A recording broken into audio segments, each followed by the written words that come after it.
नमस्कार साथियों। अगर आप यूपी ट्रिपल एस से आगे देने वाले किसी भी वन एग्जाम की तैयारी कर रहे हैं तो आप किसी भी टीचिंग की ऐसी टॉप जहां पर हिंदी से संबंधित प्रश्न पूछे जाते हैं तो सामान्य हिंदी की यह पाठचर्या आपके लिए होने वाली है मोस्ट इंपॉर्टेंट। इस पाठचर्या को प्रारंभ करते हैं बिना किसी अतिरिक्त समय के। तो फटाफट देखते हैं पहला प्रश्न। पहला प्रश्न आपका है, निम्न में से कौन सा खड़ी बोली का अन्य नाम नहीं है इसका? पहले प्रश्न का राइट आंसर क्या होगा? निम्न में से कौन सा खड़ी बोली का अन्य नाम नहीं है? तो नागरी लिपि का नाम है, लिपि का नाम है। विकल्प सी इस प्रश्न का राइट आंसर हो जाएगा। बाकी हिंदुस्तानी, सरहिंदी, दक्षिणी, वर्नाक्यूलर, देहलवी, हिंदुस्तानी, ये सब खड़ी बोलियों के ही उपनाम है, अन्य नाम है। दूसरा प्रश्न, प्रश्न संख्या 2 है कि हिंदी भाषा के विकास के लिए निर्देश किस अनुच्छेद में दिया गया? और दूसरे प्रश्न का राइट आंसर आपने सेलेक्ट कर लिया है किसको? अनुच्छेद 343 को। हिंदी भाषा के विकास की बात की जा रही है तो अनुच्छेद 351 विकल्प सी इसका सही जवाब हो जाएगा। देखिए, संघ की राजभाषा हिंदी और लिपि देवनागरी होगी। यह 343 अनुच्छेद में है। और दो राज्य जो वार्ता करेंगे उसके लिए राजभाषा हिंदी होगी या अन्य होगी, पत्राचार जो होंगे उसके लिए 346। 347 में जो है किसी राज्य की जनसंख्या के किसी भाग द्वारा बोली जाने वाली भाषा के संदर्भ में वर्णन है। टन संख्या 3। तीसरा प्रश्न है कि कौन सी बोली बिहारी हिंदी वर्ग में नहीं आती है? तीसरे प्रश्न का राइट आंसर टन संख्या 3 का सही जवाब क्या चुना आपने? और राइट आंसर मुझे उम्मीद है कि आपने मैथिली, मगही, भोजपुरी, बिहारी हिंदी की बोलियां, मेवाती या राजस्थानी हिंदी की बोली है। तो विकल्प सी इस प्रश्न का सही जवाब। चौथा प्रश्न है कि इसमें से मालवी बोली का क्षेत्र पूछा जा रहा है। प्रश्न संख्या 4 का राइट आंसर आपने विकल्प डी को चुना, इंदौर को, तो राइट आंसर हो जाएगा। मालवी बोली का क्षेत्र उज्जैन हो गया, रतलाम हो गया, उज्जैन हो गया, रतलाम हो गया, देवास हो गया, ये सब क्षेत्र मालवी बोली के हैं। आगे बढ़ते हैं और देखते हैं पांचवा प्रश्न। प्रश्न संख्या 5 है कि भाषा की सबसे छोटी इकाई। पांचवें प्रश्न का राइट आंसर आपने विकल्प बी को चुन लिया, तो राइट आंसर है। छठवां प्रश्न है कि मूल रूप से हिंदी में व्यंजनों की संख्या। तो मूल रूप से हिंदी में व्यंजनों की संख्या 35 है। विकल्प सी राइट आंसर। प्रश्न संख्या 7, निम्न में से अल्प प्राण व्यंजन बताना है। सातवें प्रश्न का सही जवाब आपने क और ड को चुना, तो बिल्कुल सही जवाब। पहले प्रत्येक वर्ग का पहला, तीसरा और पांचवा, ये तीनों वर्ण अल्प विकल्प सही हो जाएगा आपका बी। बढ़ते हैं आगे और देखते हैं अगला प्रश्न। क्रम संख्या 8वां प्रश्न आपका है कि शुद्ध वर्तनी वाला शब्द इसमें से कौन सा? 8वें पर प्रश्न का सही जवाब त्योहार, विकल्प बी राइट आंसर। प्रश्न संख्या 9 है कि इनमें से कौन सा वाक्य शुद्ध है? और 9वें प्रश्न का राइट आंसर आपने विकल्प बी को चुन लिया, तो सही जवाब चुन।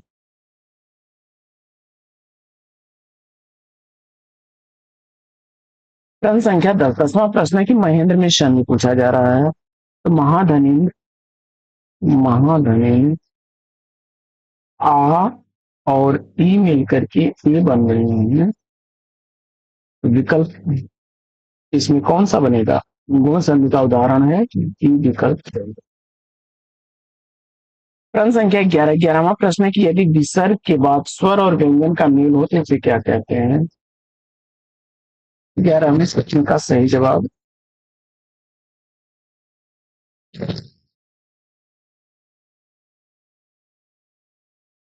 विकल्प डी को चुना आपने, तो राइट आंसर विसर्ग। यदि विसर्ग के बाद स्वर या व्यंजन का मेल हो तो वहां पर विसर्ग संधि होगी। 12वां प्रश्न, लोटा किस प्रकार का शब्द है?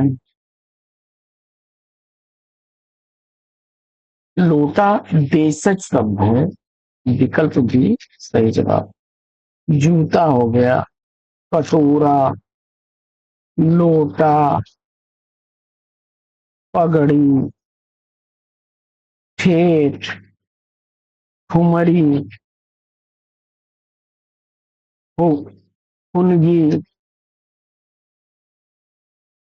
कलाई,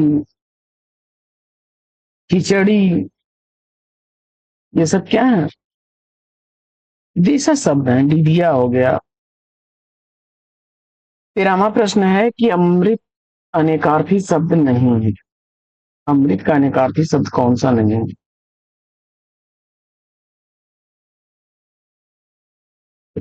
कमल शब्द को चुना आपने, तो राइट आंसर हो जाएगा।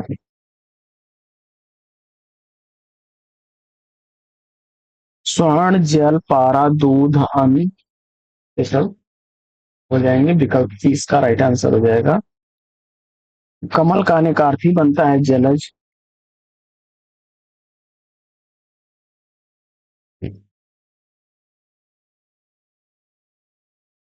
मोती,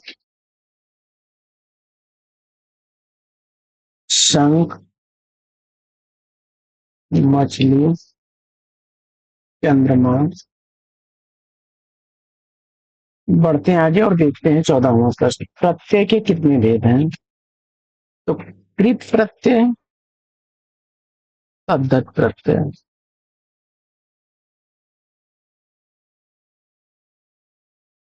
तद्धित प्रत्यय, ये दो भेद होते हैं। विकल्प ए राइट आंसर। 15वां प्रश्न है कि जो जगह अपनी जगह से न डिगे, वाक्यांश के लिए एक शब्द पूछा जा रहा है और प्रश्न संख्या 15 का सही जवाब आपने डी विकल्प को चुन लिया है और डी तो राइट आंसर है। प्रश्न संख्या 16 है लालटेन शब्द। 16वां प्रश्न, लालटेन शब्द कैसा है? तो जवाब हो जाएगा विदेशक शब्द है, विकल्प सही जवाब। प्रश्न संख्या 17, जब एक ही शब्द वाक्य में लगातार दो बार प्रयुक्त होकर विशेष अर्थ दर्शाता है तो उसे क्या कहते हैं? 17वें प्रश्न का राइट आंसर पुनरुक्त शब्द, विकल्प बी राइट आंसर हुआ है। 18वां प्रश्न है कि महापुरुष शब्द में समास पूछा जा रहा है। प्रश्न संख्या 18 का सही जवाब कर्मधारय, विकल्प बी सही जवाब। प्रश्न संख्या 19 है कि भाषा किसका पर्यायवाची शब्द? वाक, भारती, सरस्वती, विकल्प सी राइट आंसर। वीणा, पाणी, वागीसा, ब्राह्मणी। 20वां प्रश्न है कि संज्ञा के कितने भेद हैं? जवाब में विकल्प बी को चुन लिया आपने, 5 भेद तो राइट आंसर है। प्रश्न संख्या 21 है कि दाम शब्द का बहुवचन क्या बनेगा और 21वें प्रश्न का राइट आंसर आपने विकल्प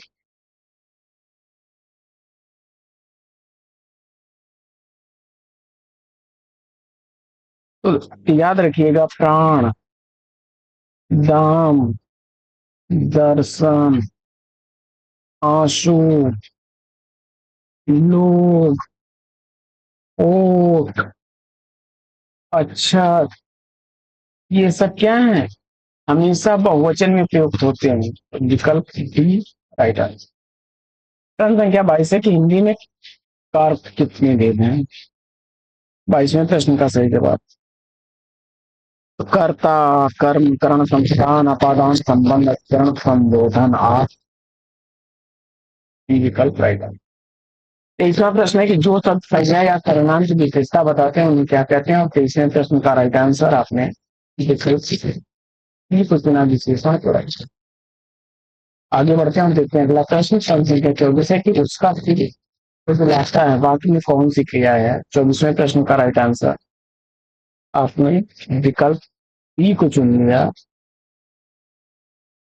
अकर्मक को, तो राइट आंसर है आपका।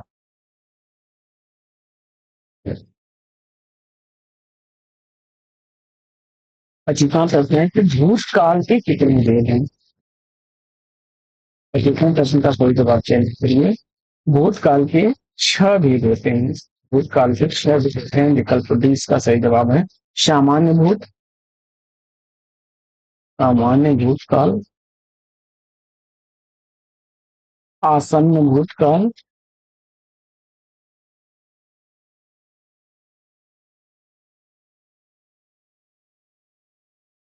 अपूर्ण भूतकाल,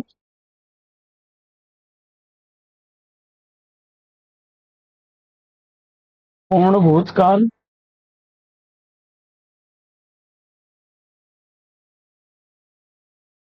संदिग्ध भूतकाल,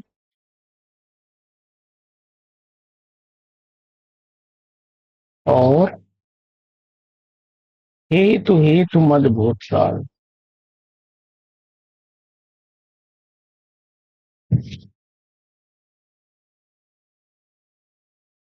26वां प्रश्न है थोड़ा थोड़ा किस प्रकार का अव्यय है। 26वें प्रश्न का राइट आंसर आपने श्रेणीवाचक विकल्प डी को चुना, तो राइट आंसर। प्रश्न संख्या 27। 27वां प्रश्न है कि संज्ञा के प्रतिनिधि शब्द हैं।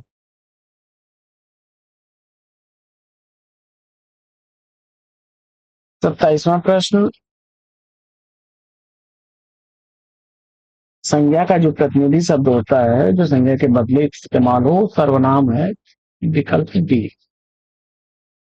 28वां प्रश्न है अकर्मक क्रिया है तो सोना।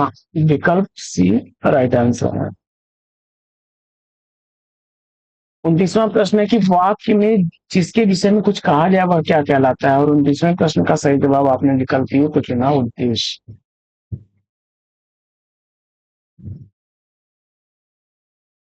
30वां प्रश्न है कि वह धीरे धीरे चल रही थी। वाक्य में धीरे धीरे पदबंध क्या है। क्रिया विशेषण पदबंध, डी विकल्प राइट आंसर। अगला प्रश्न है कि संरचना के आधार पर सरल वाक्य के दो प्रमुख घटक माने जाते हैं। और 31वें प्रश्न का सही जवाब विकल्प बी को चुना आपने, तो राइट आंसर है। प्रश्न संख्या 32 है कि परीक्षा की प्रणाली बदलना चाहिए। वाक्य में अशुद्धि क्या है। 32वें प्रश्न में सही जवाब आपका होगा बदलना नहीं बल्कि बदलनी चाहिए। लिंग संबंधी अशुद्धि है। 33वां प्रश्न है शुद्ध वाक्य का चयन करना है।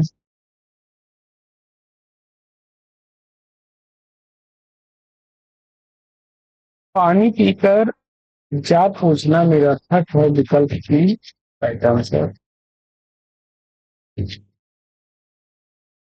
गीता में की गीता की पढ़ती नहीं बल्कि गीता पढ़ती है होगा। मानव ईश्वर की उत्कृष्टतम, उत्कृष्टतम का मतलब ही होता है सबसे ऊंचा। और पूजनीय नहीं बल्कि पूजनीय होता है। पूजनीय, पूजनीय पिताजी। अगला प्रश्न है अपनी ढपली आप बजाना मुहावरे का प्रश्न का सही जवाब विकल्प सी को चुना आपने, अपने मन की करना है। अगला प्रश्न है कि 35वां प्रश्न की प्रत्येक शब्द लिखने से किस लोग को खेले सके कर देगा। और 35वें प्रश्न का सही जवाब विकल्प डी को चुन लिया आपने, आंसर है वह स्त्री जो पति द्वारा छोड़ दी गई है। दूसरा प्रश्न है कि निर्धन की धन को मारी कौन सा।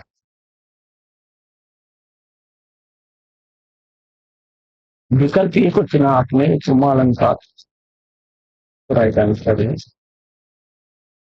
अगला प्रश्न है कि पेपर पास पर इस मंडोला काफी रिपीट होने वाला प्रश्न और 37वें प्रश्न का सही जवाब आपने विकल्प बी को चुना उत्तमा तो राइट आंसर। अगला प्रश्न है कि जहां किसी विषय का वर्णन इतना बढ़ा के आकर किया गया है कि लोक सीमा या मर्यादा का उल्लंघन हो वहां पर कौन सा अधिकार होगा और 38वें प्रश्न का राइट आंसर विकल्प ए को चुन लिया अतिशयोक्त को राइट आंसर। हनुमान की पूंछ में लगन न पाई आग सगरी लंका जल गई गए निशाचर। 39वां प्रश्न है कि जिस वाक्य में शब्दों की पुनरावृत्ति हो अथवा जिस काव्य में क्रमशः शब्दों की आवृत्ति एक समान होती है किंतु अर्थ की भिन्नता नहीं होती वहां अलंकार माना जाता है। 39वें प्रश्न का सही जवाब संयुक्त अलंकार विकल्प सी। अगला प्रश्न है कि आवेदन पत्र किस संदर्भ में प्रयोग नहीं किया जाता है। 40वें प्रश्न का सही जवाब अंतर कार्यालय ज्ञापन के लिए प्रश्न संख्या 41 है कि वह सूर्या जो कविता के रचनाकार कौन है। 41वें प्रश्न का सही जवाब डी विकल्प को चुना आपने तो राइट आंसर है केदारनाथ है। हिंदी नई चाल में ढली है कथन किसका है। 42वें प्रश्न का सही जवाब विकल्प लोहड़ी से चुना राइट आंसर।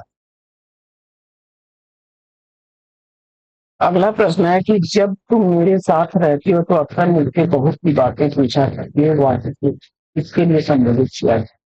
43वें प्रश्न का सही जवाब विकल्प चीज आपने तो राइट आंसर है।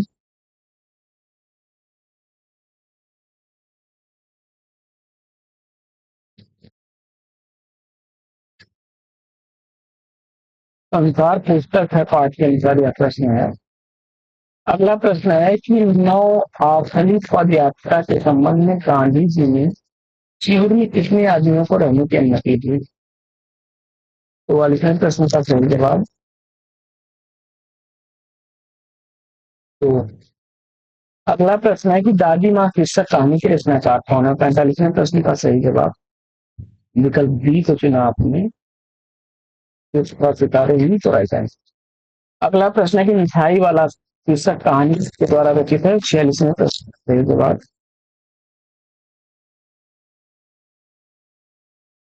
विकल्प बी को चुन लिया आपने भगवती चौथ वाजपेयी तो राइट आंसर।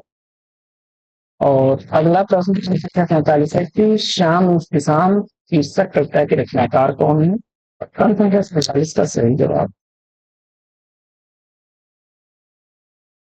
कल्पनीय सूची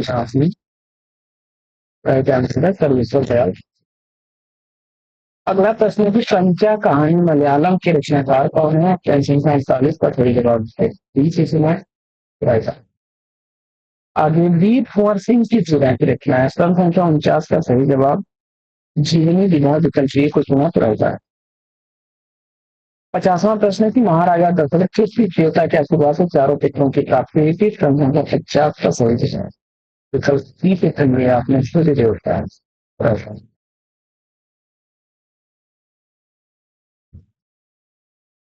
काफी अच्छी बात चल रही है लेकिन पर विराम फिर मिलेंगे अगले वीडियो में एक नए टॉपिक में आपस में मिलना में गति